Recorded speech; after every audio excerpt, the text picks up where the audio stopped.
Mbote, mbote, mbote, nabino, nyon surtout partout, partout dans le monde. Merci une fois de plus, Nandenge, Bozali toujours aux aguets, Yakolane biso dans le cadre, Yakoyebake, Mboka, il a l'indenge nini, il a mukindenge nini, Tozali wapi, Touchu wapi, et Tozali okende wapi. Bande Koba Congolais, actuellement, Nai Nabino, Toko partager 3 points à l'ordre du jour. Yali boso bokoyeba comment est-ce que eyindeli Messe Sassou Nguesso. Eyindeli Macron. Ba ennemi nyonso oyo babandaki kosala pour que Tshisekedi akweya na libulu. Congo ezala déstabilisé. Lelo ebalukeli bango nyonso.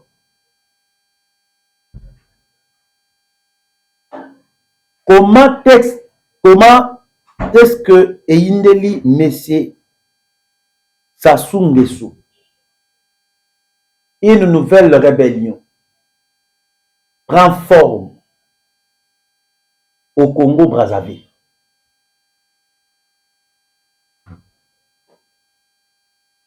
Beaucoup t'as vraiment ébélé. Botika pe ba j'aime nabino, na ba commentaire nabino, ndenge ezalaka toujours à la coutume. Et n'oubliez pas, sans toutefois, de s'abonner à la chaîne Oyo Yabino, ya des tata et des mamans. Bandeko, le M23 et les FARDC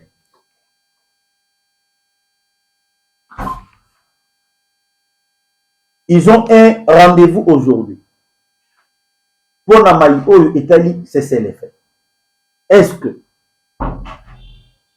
le M23 va se retirer na Minembwe ou pas? Vraiment, Nabino, Namokolo, Yalelo. Mais c'est Azarias Koube Wazali toujours pour continuer Koloba. Ndenge to ibisa kibinoke. Bakobi Kobanga. Bakobi Kolela. Bayebi esika ya kobandela lisusu te. Et bazali na esika oyo bango bakobi ko se ressaisir lisusu te.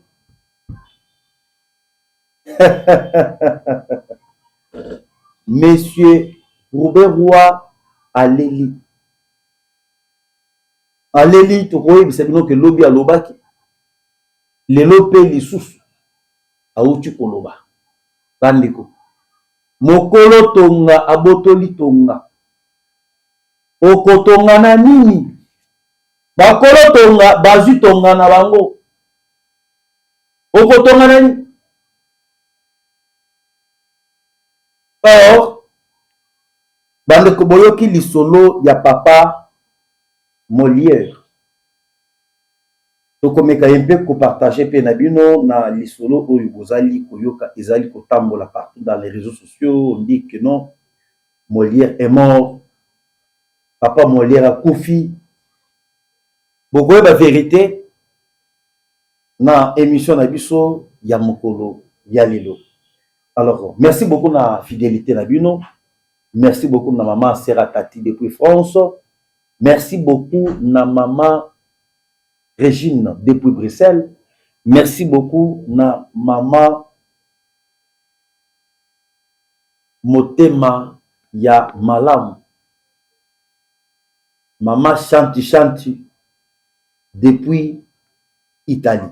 Alors, bande kobalandi, merci na ba compatriotes na biso nyonso tuna ba oyo natangite. Tozali na bino même morale. Actuellement, eyindeli Sassou Nguesso. Eyindeli Macron. Bango batelaki Tshisekedi mutambo. Bakweyisa Tshisekedi.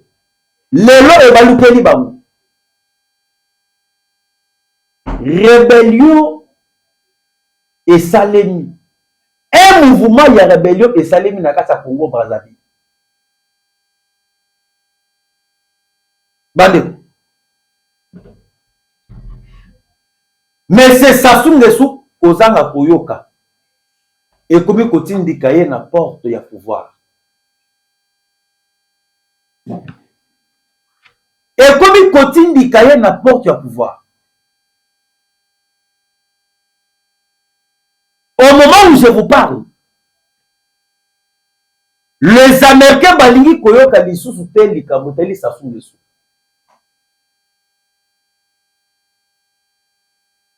Tous les alliés oyo bazali sima ya Rwanda, tous les pays colonisateurs oyo basoutenaka toujours l'Afrique bakomi ba cible ya États-Unis d'Amérique.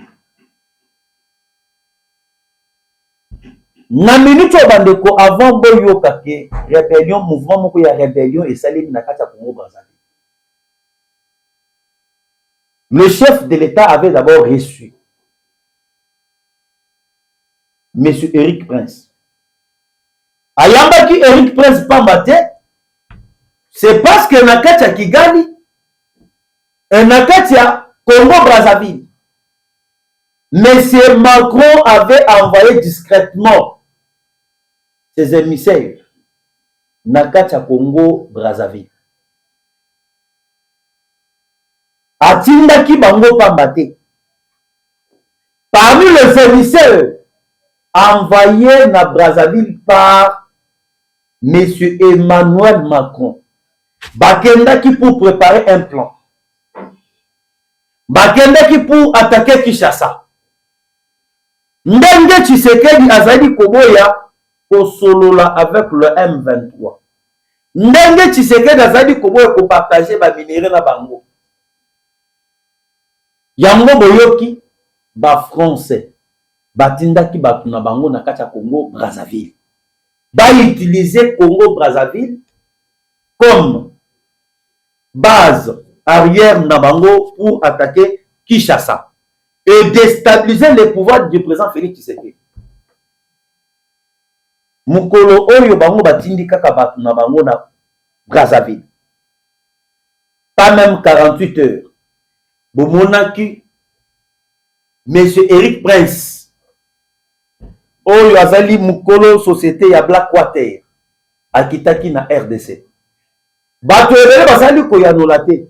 Ebele basalaki na ba présence d'esprit te ya ko se référer na l'arrivée ya Monsieur Eric Prince na kati ya Kinshasa. Eric Prince ayaki na message. Ndenge ba français ba utiliser Sassou. Yango boyoki Eric Prince ayaki pona ko éveiller le chef de l'État. Pona ko éveiller République démocratique du Congo. Lorsque Eric Prince aye awa na Kinshasa asilisi mission, ba alerter Kinshasa aye kozonga. Kozonga na ye déplacement ya Félix Tshisekedi esalemi 2 jours. Pas même 2 jours. Le chef de l'État a kendaki wapi na Gabon. Na Gabon. Après Gabon, le chef de l'État a kendaki na Tanzanie. Kozonga ya chef de l'État yango boyoki na minute oyo un mouvement ya rébellion et salemi na Congo Brazzaville. Tozotangela bino kombo ya oyo alobi azomema minduki kombo ya un Brazzavillois atelemi alobi ke Sassou esili pona ye. Bazoloba ke insécurité ekomi trop. Sassou a komi ici Congo Brazzaville royaume. Et bazolinga te koyoka kombo ya Sassou Nguesso na kati ya Congo Brazzaville. Bandeko, je vous avais déjà prévenu. Boyebi actuellement Congo azali na ba ennemi ebele. Et ça pambate, c'est parce que les lois français, ba européens, bazali kodjemele d'abord Baboka nyonso wana ba déstabiliser Congo, c'est parce que bango bazali ba pays colonisateur. Ici en Afrique, les Américains ont colonisé celle que le Libéria. Le reste pays d'Afrique, bato ba colonisaki yango, ce sont les Européens. Yango moni soki botali Brazzaville, les Européens. Zambie, les Européens. Botali Rwanda, les Européens. Gabon également. Cela veut dire les Américains basali na contrôle à mon côté en Afrique. Oh, les bino bakomi comment les lois chinois bakomi ko s'imposer. Baris bakomi ko s'imposer. Les Américains bakomi ko s'imposer. Ezali pour na positionnement maintenant personnel ya bango. Yango to ebisi bino Sassou Nguesso. C'est un pays colonisé par l'Union européenne. Bakoti kala jamais kolinga Congo, c'est parce que bazali na même avis, même partage, oh bazali ko partager avec les Européens. Bolinga ki boyo kapena ke Kinshasa ils allaient attaquer. Tout a été préparé. Kinshasa devrait être attaqué d'un côté à ouest, d'un côté à est, d'un côté à Congo central, d'un côté à Bandundu. Bato va dévoiler le plan. Ce sont M. Eric Prince, Mokolo Société ya Blackwater. Nde atalisi fatitala ezaboy. Ndenge biso to planifier. Biso to planifier boye, to planifier boye. Yango boyo ki fati akeyi kota la base militaire ya ba américain oyo ezalaki na Gabon. Gabon et Congo Brazzaville. Ezali lokola Zambie na RDC. Ezali lokola Angola avec la RDC. Kolomba ya fachi nde boyoki makambo komi ko salema na Congo Brazzaville. Un ancien opposant à Télébi a commis ko réclamer pouvoir. Ezali na kati ya koyinda na ndenga ko sakana te. Sassou muto ba français. Ba français bataki base militaire na bango na Congo Brazzaville.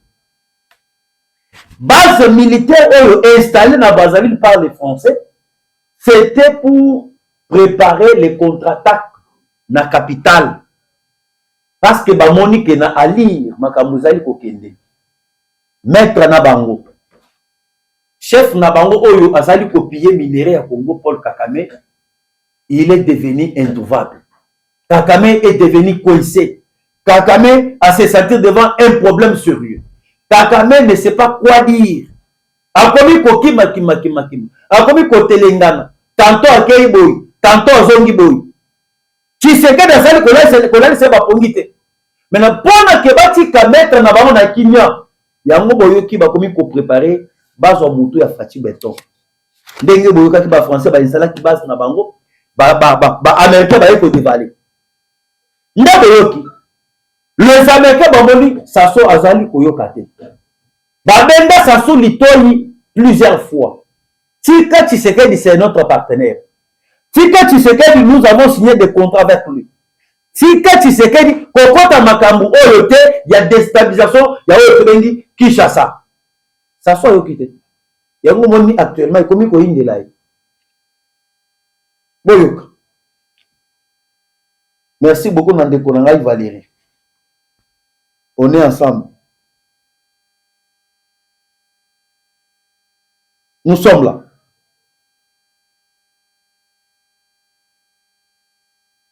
Denis Sassou Nguesso est en danger. Son pouvoir est menacé par une rébellion née à Brazzaville. Ezangate. Makambu euti kaka na kati ya Congo Brazzaville. Bino moko boyoka ki avant les élections à Congo Brazzaville. il y avait un bazen moko bazo mi benga bazali ba ninja. Bazen wana bazala qui contre le régime, contre les élections, il y a Sassou. Mais le Toyoki, un ancien opposant, Brazzaville à Télé, a commis qu'on revendiquer pouvoir. Boyoka makamba sali à lobby out. Boyoka. Mais c'est Lassi Mbouti. Lassi Mbouti, ancien opposant, passe désormais à l'offensive. Il se présente comme président des socialistes et chef des forces armées révolutionnaires du Congo-Brazzaville. Et annonce avoir pris les armes contre le président Denis Sassou Nguesso pour renverser son régime. Cette fois, la contestation change de dimension. L'opposition se transforme en rébellion armée au cœur de Brazzaville.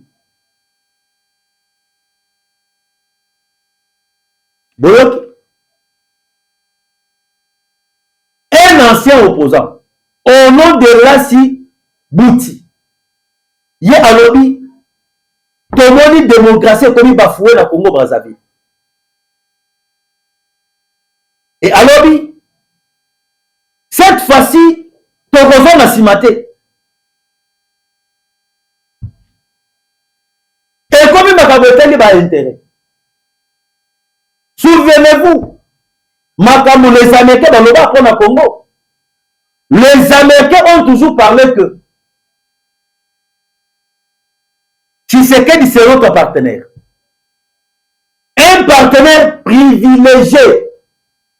Lorsque je vous parle d'un partenaire privilégié, cela veut dire Azali, le premier partenaire, avant que Bamboka Moussous et Afrique va percevoir, moi avantage Mokoboy, moi soutien Mokoboy, c'est Tshisekedi qui va d'abord en première liée avantage Yaba américain.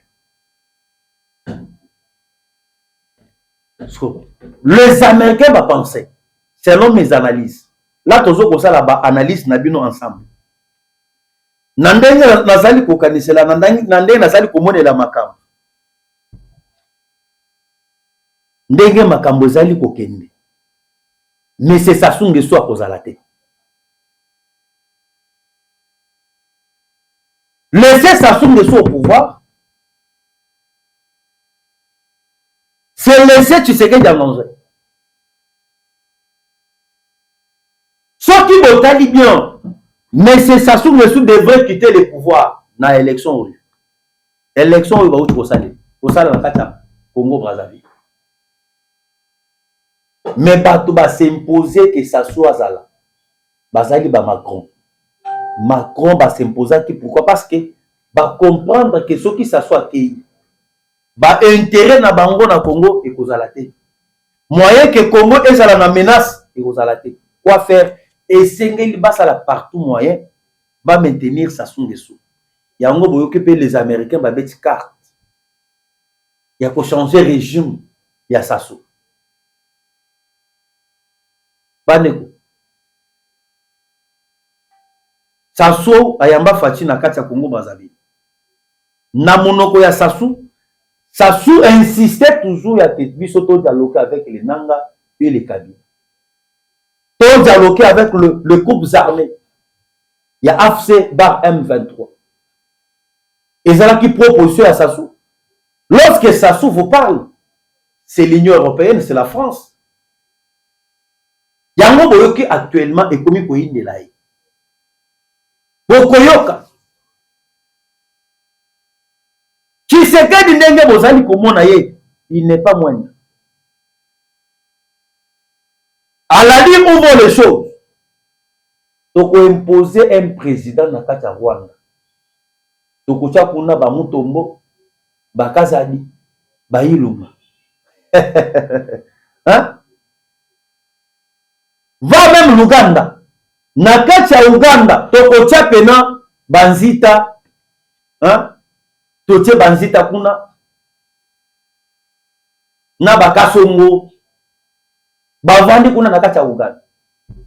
Ndenge bino bobandaki koyoka à l'époque, mais c'est Paul Kagame contrôlé sous région ya Grand Lac.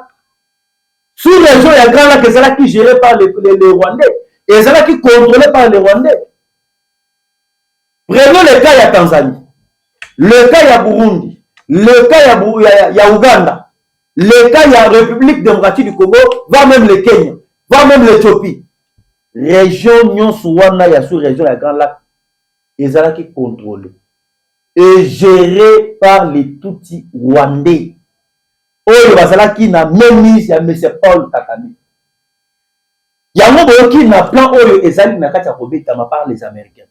Les Américains bapesi Faci mission.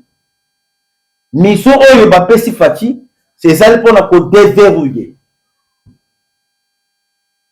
le plan ya ba européen oyo bazali ko utiliser Kagame a gérer Afrique sous région ya Grand Lac pour combattre la ba intérêt na bango. Bino bomona ke ezalaki maseki ya lelo bokomi à l'aise bovandi kimia ye wana komi kokima. Je vous dis, ça fait maintenant 3 mois, ça fait déjà 1 mois.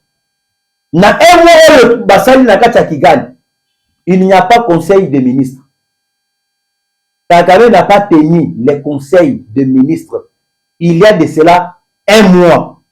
Bazo kosala yango te. Réunion sur la sécurité. Ça fait déjà 1 mois. Bazali kosala ba réunion sur la sécurité te. C'est pour vous dire que quand nous avons dit qu'il y a l'oubilou, quand nous avons dit qu'il y a Nyema, Atakimia,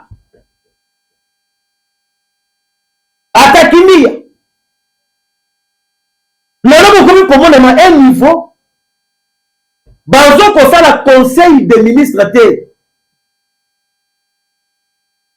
Et comme il connaît de l'ailleurs, pour que nous comprendre que Tshisekedi a effacé déjà M. Paul Kagame. Boyo Kamakambu, M. Azarias Roubé Outu Koloba, le Lopé Lissous. Lobby, Roubé Wabimi. Azali Koyo, M. Tshisekedi que non, ça l'isselle, et même convoqué dialogue. Ou soit, Token Minduki. On n'y a pas proposition à Bisso. Bitumbesili, ou soit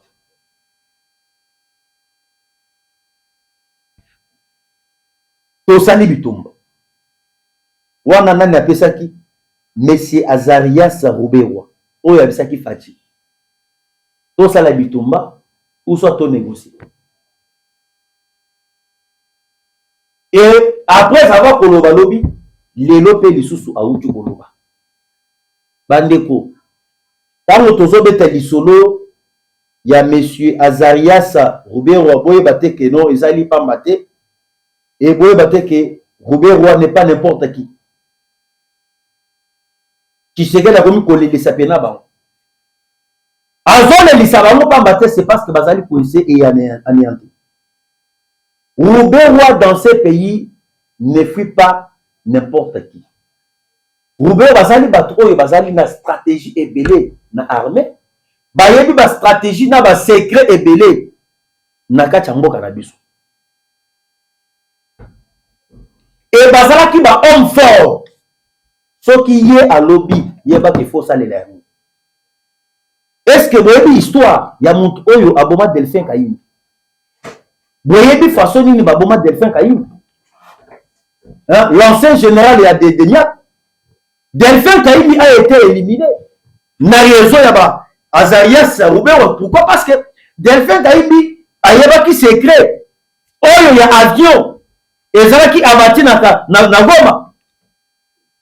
Le chef de l'État qui est na Goma. Il y avait un plan qui a été préparé. Va bombarder avion ya Tata Mokozamboka. Et parmi les gens qui détenaient le secret, Delphin Kaïm. Et lorsque Delphin Kaïm s'est retrouvé, Babengsa qui est na audition, Bassambisaï, accueilli à répondre à Zongi et Païnaye, Lobi Natongo Toyoki, Delphin Kayimbi akufa. Oyebi pourquoi baboma ye? Oyebi bato baboma Delphin Kayimbi. Réseau yaba Messi Azarias Roubewa. C'est pour vous dire que tant qu'on a zolobake Azarias Roubewa a lobby pour comprendre que bakomi na nasuka. Bakomi kolela. Bakomi kolela. Un homme fort. Hein? Bato ba créé ba Laurent Munda Batoire. Les gens qui ont créé le général Olivier Kassita, ce sont les Arias Roubewa. Bato ba fabriqué, ba façonné, ba Mwangachouchou. Et ça ba Azarias Roubewa. Lorsque besoin on a ba mindele libanda bazo banga Mwangachouchou, bazo benga Mwangachouchou, les patrons de tous les patrons. Mais Mwangachouchou ba salaye ba fabriqué. Et ça ba Azarias Roubewa. Lelo ba telemi ba komi kolé. Mokili tour à tour. Mokili mbanga ya ntaba. Tshisekedi alakisi bango ke azali mwana ya Etienne Tshisekedi wa Mulumba. Tshisekedi azali mobali. Bandeko. Boyoka makambo. Robert Roy auti koloba pe lisusu lelo. Dans sa locution, Monsieur Azarias Roubewa Lobi bakoki ko intimider bisote. Nana zo ko intimider ba. Bakomi ko loba bakoki ko intimider bisote. Qui parle? Un ancien seigneur de guerre. Hein? Un homme fort de Minembwe. Un homme fort de haut plateau de Fizi. Monsieur Roubewa. Hein? On ne peut pas nous intimider. Jamais ton kolinga ka no Kivu Sud Kivu Ituri. Et ça l'a effacé. Na carte Yabiso. Oh, le pays est géré par les voleurs. Le pays est géré dans la rue. Wana nani? Azarias Roubewa. Boyoka makam. Boyoka komate se bakomi kolile parce que bayebi déjà que bango nyonso bakozala cantonné. Cantonnement ezo kosalema.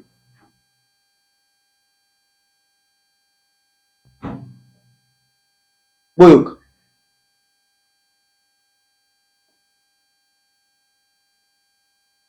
Ah, Tshisekedi. Monsieur Azarias Roubewa lâche une autre bombe. Alobi, nous ne pouvons pas accepter d'être intimidés ou effacés de la carte congolaise par un couple d'ivrogne. A comme que notre kolinga ka jamais va effacer biso na carte ya Congo. Cela veut dire bango ba yebi likamu ezali wana ezali likamu teli changement ya constitution de la RDC.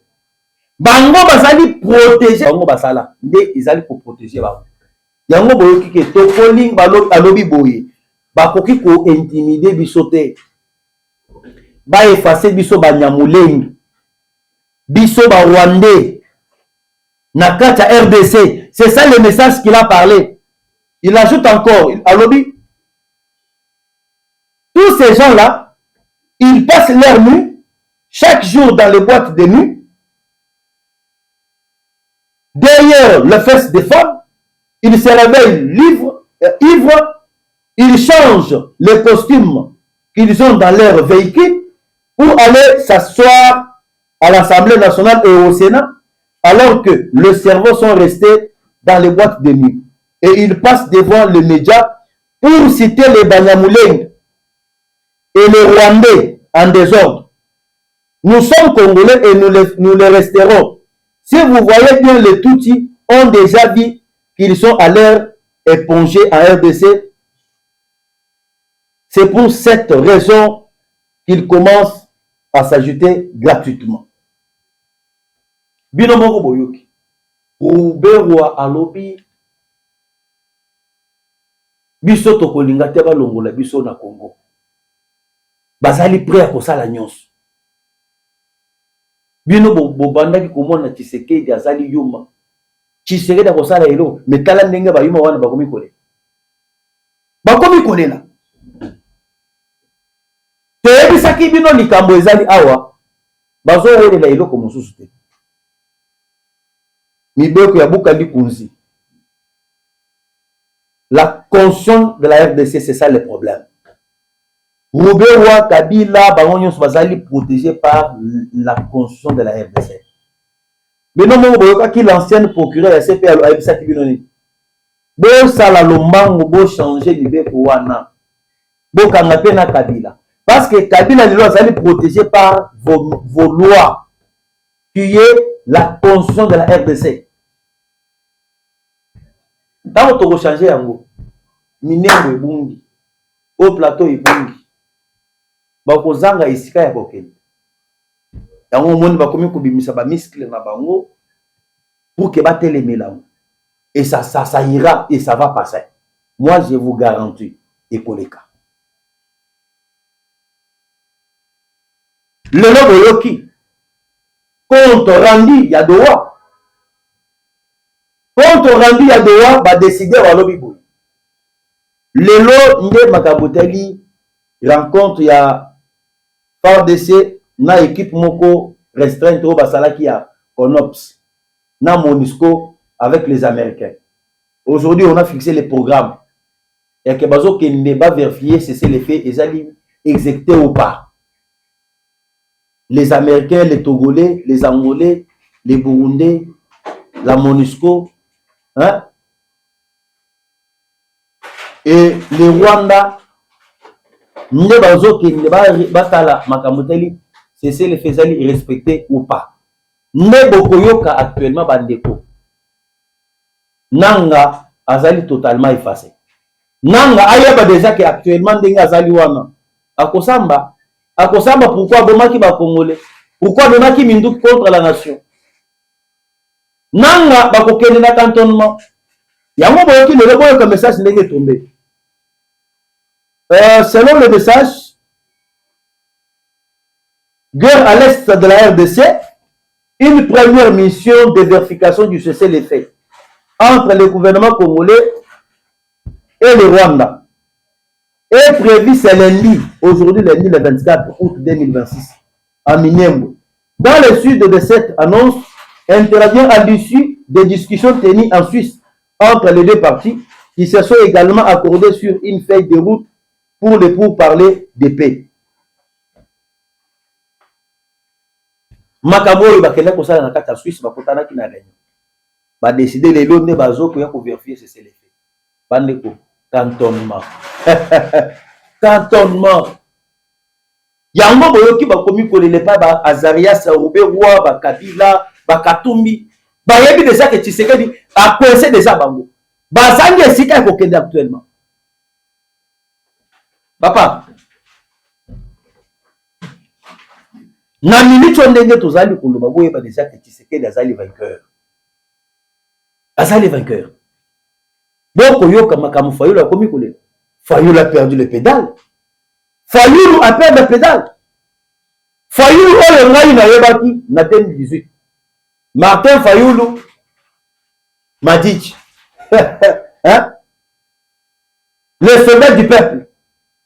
Na Martin Fayulu oyo na yekoyeba lelo na 2026. Il y a la différence.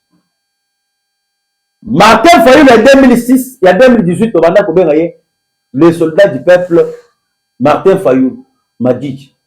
Il y a le lot, a commis Martin. Martin paye, il y a mon oncle. A commis l'incapacité. Comment c'est ressaisi? A commis la perosuka wapi. Besoin mon était que Fayulu a signé le col à Mungwa. L'icolo a causé un positionnement. Tantôt il est avec Katumbi. Tantôt il est avec Kagame.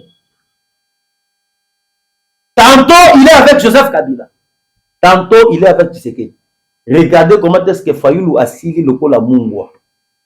Causant un positionnement.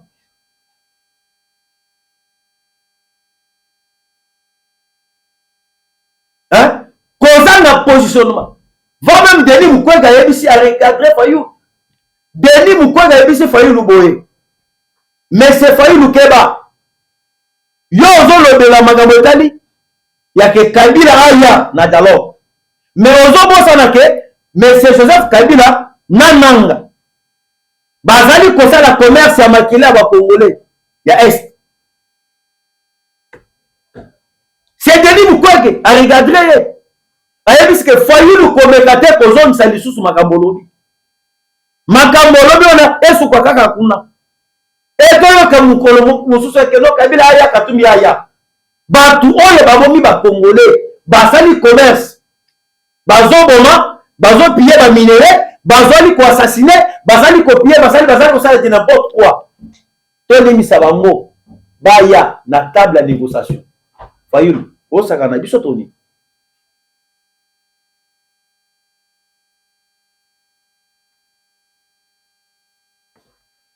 hein? Namona bazoba na Congo awa ezali Fayulu na fingi na ngate ye moko Fayulu afinga ba policier ba bolole. Fayulu avait insulté les policiers, nos policiers non ba bolole, hein? Fayulu azali na mayele ata mukete mayele ezali moins, hein? Tala ndenge bakomi kopotana Azarias Rouberwa azobenga ye azali Sénégalais ye pe azongisi alobi no Rouberwa c'est un Rwandais bango na bango bakomi kopanza na ba secret. Dieu est au contrôle de tout. On doit dire makambo bazo kosala lelo plan na bango échoué contre Tshisekedi. Tshisekedi azali ensemble baluki moyen nyonso to ba éliminer Tshisekedi eleki 7 ans yango oyo tozoke déjà na 7 ans bakotikala jamais kozwa Tshisekedi ni coup d'état ni empoisonnement oyo bakomi ko fabriquer ya basi wana. Ce sont des choses qu'on fabrique, bakomi ko fabriquer, hein? Yango biso tozo koloba boy. J'en profite cette occasion ya kokebisa Bosembi makambo Bosembi akomi kosala elakisi déjà que Bosembi azali na kama robo azali na kama robo. Je suis indigné na interpellation ya cette dame ici Abigail oyo ya balobeli ya peuple. Abigail, qu'est-ce que Abigail a fait? Madame oyo Abigail a sali, c'est parce qu'il a invité qui monte na plateau, monte a qualifié Fayulu comme bololé, hein? Je ne vois pas le mal. Tout le monde bat bazo kofinga maman Denise matin midi soir. Tout le monde bat bazali kofinga tata mokonza moka matin midi soir. Natika la komona Bosembe atelemi a suspendre bato wana na ba média. Natika la komona Bosembe atelemi abengisi bato wana a juger bango. Mais une dame qui soutient le pays, qui défend le président de la République. Crime Oya Sali, c'est parce qu'elle a défendu le président. C'est ça.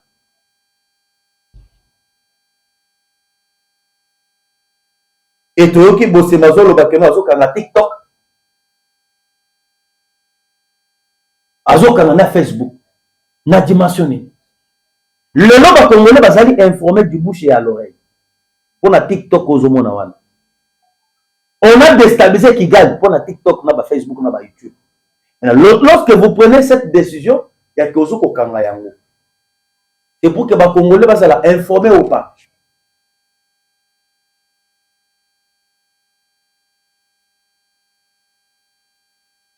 Et actuellement, bandeko boye bake, batuana bakozanga esika ya kozonga na Congo. Basuki, bazala ki pressé ya kokamata minduki. Bazala ki pressé, bazala utilisé par Kigali. Lelo ekomeli bango ngai.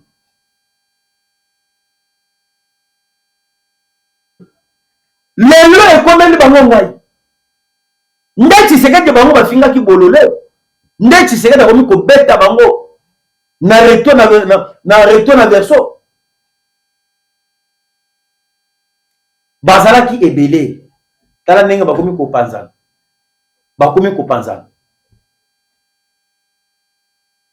Katumbi, Kabila, actuellement, Bazali totalement déstabilisé. Vous avez suivi Bato Sauvons le Congo. Hein? Bokoyo Kabato Sauvons le Congo, Bazo Kamatambango, Bakokima Kabila, Kalamingite. Moi, ma femme Djongo, Bakinyon Souana, Kalamingite, je vous donne le temps. Kabila Kozala Yemoko. Ndenge papa Etienne Tshisekedi wa Mulumba pesa biso ba prophétie de son vivant et à son âme. Etienne Tshisekedi wa Mulumba lobaki Kabila kotika la Yemoko avec sa famille. Ndenge bokomi komona lelo. Yango bokomi komona ngo lelo.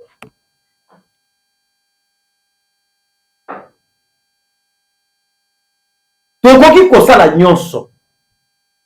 Boyeba que la priorité, c'est d'abord aimer le pays.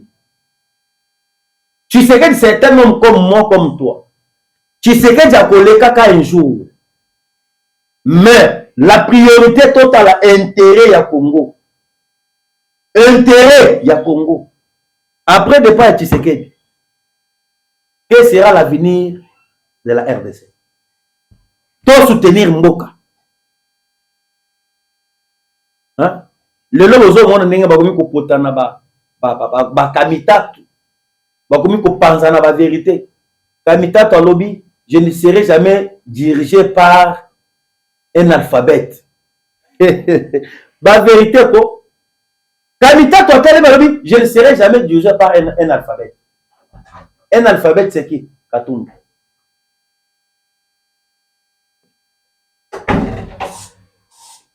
Merci beaucoup bandeko balandi bona esengo na bino na souci ya bino ya koyeba ke mboka elali ndenge nini elamuki ndenge nini koyeba ke Sassou Nguesso na mboka na ye il y a une ça ne va pas biso te mboka na ye. Nous espérons que beaucoup de choses vont changer. Sassou a sali presque 40 ans au pouvoir na moni Polibi la Cameroun, na kiti na Cameroun, incapacité à kopesa bato bango. Makasi pesate. Mais Tshisekedi a ya okaka 7 ans, nde bozo lobele ke Tshisekedi a quitté le pouvoir. Hein? Vous en a kindo quitté. Tshisekedi a kolongo na pouvoir a sali criminel, a sali mabeni. Oya sali. Abomeli biso bana na biso te. Ayibi mogo ya l'état te. Azo dirige malam, mais à Colombo, à Kokende wapi. Tshisekedi restera au pouvoir jusqu'à ce que la guerre va se terminer au Congo. Merci beaucoup, Bandeko Balani. À la prochaine occasion.